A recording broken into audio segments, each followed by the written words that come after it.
Hello, hello students. Today we are going to see a numerical.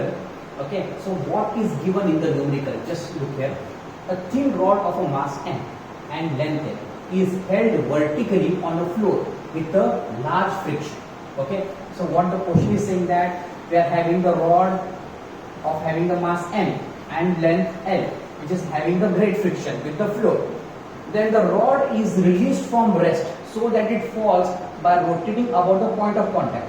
Means when we release this rod, this will start moving like this. Okay, suppose now take that you are having the rod like this, and when you release the rod, it will be start moving like this. So this is a point of contact and the rod is moving from this point. Okay, so they are asking which of the following is a correct, and the rod makes a 60 degree with the vertical. So now your rod is making a 60 degree with the vertical. Okay, so the conditions are given that the angular acceleration is 2L by G, normal force mg by 16, radial acceleration is a 3 by 4G, the angular speed is under root 3G by 2L. So we have to check that which options are correct. Okay, so now look here, we will start solving this question. Now we will use the law of conservation of energy. Now the diagram is clear in front of you. Okay, we use the law of conservation of energy. Law of conservation of energy. So the total potential energy and kinetic energy for this condition of the rod, and kinetic energy and potential energy for this condition of rod. So I will say that kinetic energy initial plus potential energy initial is equal to kinetic energy final plus potential energy final. Okay, are you getting this? Now when the rod is at rest, it is having no rotation, the kinetic energy, it will not have any velocity, so kinetic energy will be zero, as you know that, the students. Okay, now look here, the next thing we have to calculate the potential energy, and we know the formula for potential energy is mgh. Now this body is a uniform body. Are you getting that? This is a uniform body, so its mass is acting from its center. We have studied in the center of mass, so the mass is acting from the center. Okay, the total length of the rod is L, so this will be the L by 2. So mass is acting from this point, so this length will be the L by 2. Remember, we write mgh. This is the uniform body, so the mass will be acting from the center of a body, that will be the L by 2. So here we are going to write the L by 2. Are you getting this? Okay. Now look here, kinetic energy, your rod is rotating by 60 degree. Look here, the rod is rotating. So what will be the formula for kinetic energy? What will be the formula for kinetic energy? When the body is rotating, we use a formula 1 by 2 I into omega square, where omega is your angular velocity and your I is moment of inertia. Okay, we are going to write the formula for moment of inertia for rod passing through the center. Okay, plus potential energy mg. Now look here, I will substitute this value. Now look here, just imagine like this. This is your rod, okay, and this rod, it is having the center at this point. So if the rod rotates, look here, just students, just try to understand. If the rod rotates like this, if the rod rotates like this, your center of mass is also got shifted. Your center of mass, consider this is your center of mass. So this is also got shifted. Okay, so means your center of mass will be shifted somewhere here. Okay. Now look here, I will draw one dotted line from here. So you have to take this point, means this length, you have to write here mgh. So the height from the floor. So what will be the height? If this is a 60, definitely students, this will be the 60. And now this length, what will it become? Look here, this length is L by 2. Okay, this length, the center of mass is shifted like this. So this length will be the L by 2. So definitely it will become L by 2 cos of 60. Are you getting that? This will become L by 2 cos of 60. So here I will write L by 2 cos of 60. So now look here, students, again I will repeat what they have given. First we have written the law of conservation of energy. As we know, the rod is at rest, so kinetic will be 0. Potential energy mgh. H means the weight is acting from the center, so I have written the L by 2. You know that the rod is rotating. It is rotating, so it will have the rotational kinetic energy, that is 1 by 2 I omega square. and mgl by 2 cos theta, because weight is here, and from floor to the weight, this center of mass is that nothing but L by 2 cos 60. So I have written like this. Okay, I hope you are getting this. Okay. So just we simplify and we get the value of omega. So now look here, I will write here mg L by 2, mg L by 2 is equal to 1 by 2. Now tell me students, what is the moment of inertia passing through the center? That is m L square by 3. We have studied in rotational dynamics. Okay, this is your omega square plus mg L by 2. You are having the L by 2 and cos 60, and you know that the cos 60 is 1 by 2. Okay, so just I rub this diagram so you can get the clear. Okay, just we have to simplify. This L by 2 this, so here I can write mg L by 2, okay, minus mg L by 4, okay, so it will be the 1 by 2 mg L square by 3. So look here, when you simplify this, 4 and 2 minus 4 minus 2 will be 2 and 8, that will be getting that mg L by 2, 4 can you write like this when you simplify that. So 1 by 2 ml square by 3, just pay attention. Okay, so mn will get cancelled. Okay, 1l will also get cancelled. So what you are getting, student, just look here. So you are getting, that is a g by 4. This 3 will be shifted here. So the 2 ones are this 2. So this will be your 2 and g will be here. So omega, this is omega square. Here will be there, we have written, we have forward to write there omega square. Omega square. So we are getting omega is equal to 3g by 2l. Look here what I have did. I have just shifted this value here. Okay, and by solving this I am getting this value, and I have written this value here. Okay, so you have to calculate the value of omega. So getting the omega. So we can say that the angular speed. So the correct option is D. Okay, we got the correct option D. Now we have to check all these options. Okay, so we have to check all these options. Now look here, we'll check the radial acceleration. I hope you have got this. Okay, so now what we have to calculate? We have to calculate as a radial acceleration. So now look here, radial acceleration. So how we can calculate the radial acceleration? Look here. As we know, radial acceleration is also called as a centripetal acceleration. What is meant by radial acceleration? The acceleration which is acting towards the center of a circle, or centripetal acceleration which is acting towards the center of circle. So now look here, this is your rod, okay, and your rod is tilted like this, means it is tilted by 60 degree, and you are having the center of mass here, and the center of mass is shifted here. So your center of mass is performing some circular motion, yes or no? So at this point, the acceleration will be acting like this, that is acting toward the center. You call it as a radial acceleration. So what is the formula for radial acceleration? Students, tell me. You know that the radial acceleration is equal to omega square into r. Okay. We already have the value of omega, but what about the r? R is nothing but this radius. Yes, Arvind, this is the radius now. And what is the value of radius? That is L by 2. This is L by 2, so this will be also L by 2. So can you say that AR is equal to what? Omega, what you are getting? Omega square, so you are getting 3g by 2L into R. R, what you are getting? R. R is telling L by 2, so L will get cancelled, so we are getting AR is equal to 3g by 4. So getting 3g by 4. So you are getting the value of radial acceleration is 3g by 4. Okay. Next thing, so this option is also correct. Now we will calculate the angular acceleration. What we are going to calculate, students? Look here, angular acceleration. Okay. So just pay attention. How can we calculate the angular acceleration? So now, to calculate the angular acceleration, you should know the formula. Torque is equal to I alpha. You know that very well. That torque is equal to I into alpha. Okay. So what is a torque? torque is nothing but force into perpendicular distance from the axis of rotation. Okay, now I will repeat once again. Force into perpendicular distance from axis of rotation. This is your rod got tilted like this, and the force is acting like this, mg. Okay, and this is your angle 60. So axis of rotation is this point now. Your rod is rotating from this point, and the force is acting. The force into perpendicular distance. So your force is acting like this.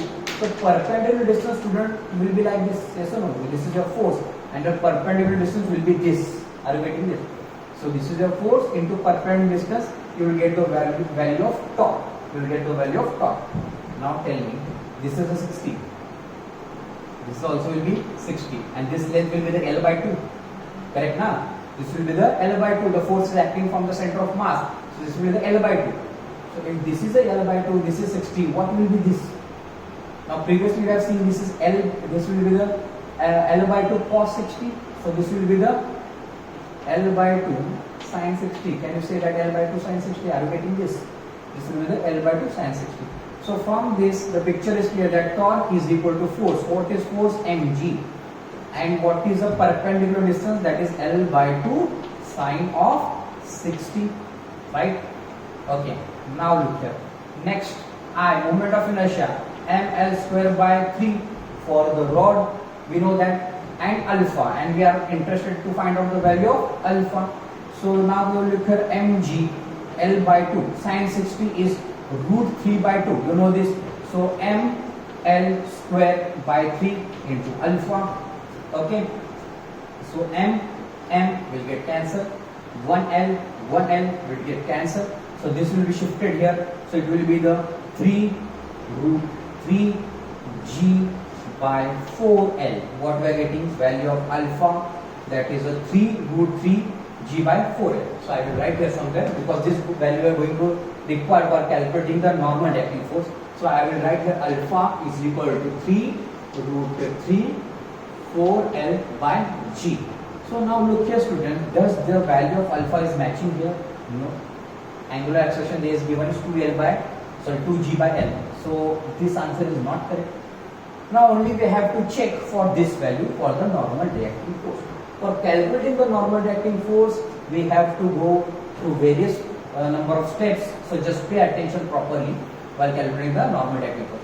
I hope you have got this answer. Okay. So now we'll look here for the normal reacting force. Just pay attention, students, properly. Okay. Now normal reacting force, we have to think about the normal reacting force. Look here, you are having the rod like this, okay, and it is tilted like this. Where the normal reacting force is acting, it is acting upward. The weight is acting downward, okay, and your acceleration will be moving like this. So if I take the formula of F is equal to ma. So I have to take the forces along, because your object is moving downward, and acceleration you have to take along this axis.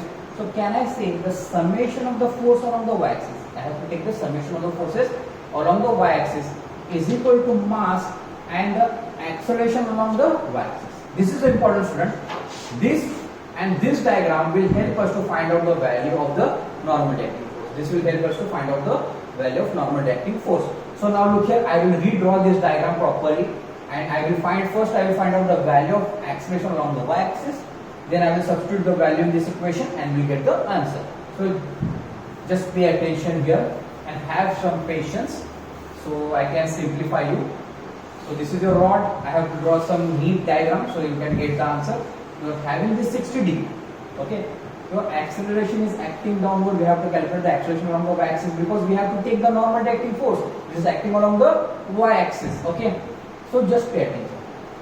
Whenever any body is performing a circular motion, this is moving a circular motion, it is having the two types of acceleration. What are they?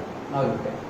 One acceleration will be acting toward the center, that is called as the radial acceleration. And one acceleration is making a tangent. Your body is moving like this, it is moving like this. So making a tangent to it. Okay? You know that? Okay. So if this is a 60, it will be 60. And now look here, this is a 90. Yes or no? So this will be your 30.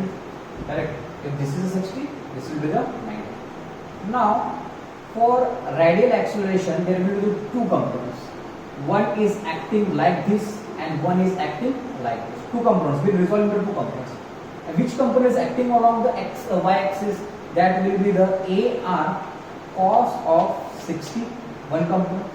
And for again tangential, there will be the two components. One will be acting like this and one will be acting along this axis.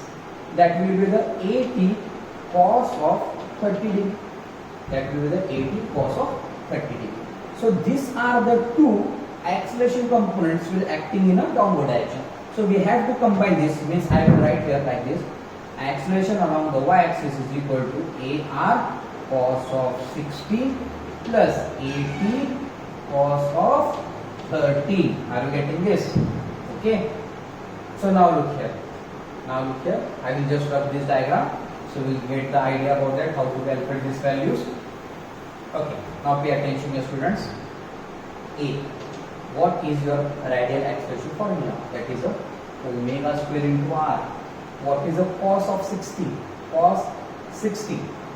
That is your right here, cos 60 as it is. Now we substitute the values. What is the tangential acceleration? That is r into alpha and cos of 30. Okay. So just pay attention, students, here. So A is equal to omega. We already have the value of omega. That will be the 3g by 2a. Radius, as you know, the radius, it is moving in a circular motion. So radius will be the L by 2. I have previously shown you the radius will be the L by 2. Cos 60 is 1 by 2. Correct? Plus again R is the radius. The radius is L by 2. What is the alpha? Alpha, that's why I have written here. Alpha we have to substitute. That is a 3 root 3 by 4L into G. Correct? Just pay attention. What is the cos 30? Cos 30 we have root 3 by 2. Okay.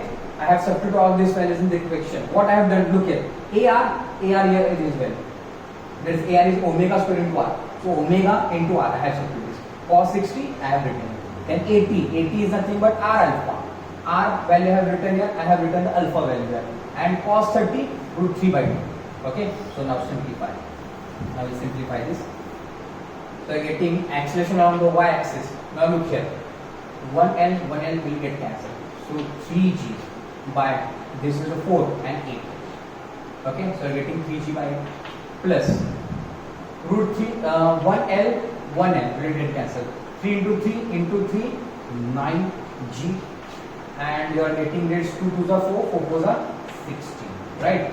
Now suppose can I get 3g8 common? Now look at 3g8 I can get common. So it will be the 1. Here will be the remaining 3 and it will be the 8 into 2 16. So it will be the 2. So 2 ones are 2. That is a 5 by 2. Okay. 5 by 2. 5 by 2 means 3. It is a 15 by 60. So acceleration we are getting 15g by 16. So wait, just look here. Just we have now got the value of acceleration. What we have got?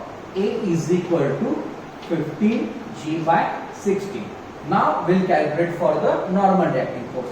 Now the forces along the y-axis, what are they, students? Tell me now. Again I have to draw the diagram for that. Your weight means mg is acting downward. Your normal reacting is acting upward. Your acceleration is acting from here. Okay. So according to the formula, F is equal to m into a. What is the force? Force mg is acting downward. Minus normal reacting is acting upward. Minus is equal to m. What you are getting a, that is 15g by 16. I will shift the n here, so I am getting mg minus is equal to, so mg is equal to mg 15 by 16 is equal to n. So when you simplify this 16 minus 15, it will be the mg by 16 is equal to n. So now look at, we are getting this value. Okay. So from this we can say that the B option, normal reacting force mg by 16, we got the value. Okay. So now look here, we have calculated the angular velocity value, that is the correct option. we have calculated the radial acceleration value, that is correct, and we calculated the normal technique value. Okay, so this question was asked in JEE Advanced 2019 paper number 2, question number 7. Okay, so these are the types of numericals. So students, now look here, when we are calculating the JEE type of questions, we have used the laws of conservation of energy, we have used the circular motion, we used concept of torque. So remember, when you are calculating the JEE Advanced numericals, there will be the scope of number of chapters. Means the numerical consists the points of the other chapters also. You can't be means a constraint or means connected to only one chapter. Okay, so for solving the JEE type of this advanced type of numerical, you have the knowledge of number of chapters. Okay, I hope you have understood this explanation. Thank you.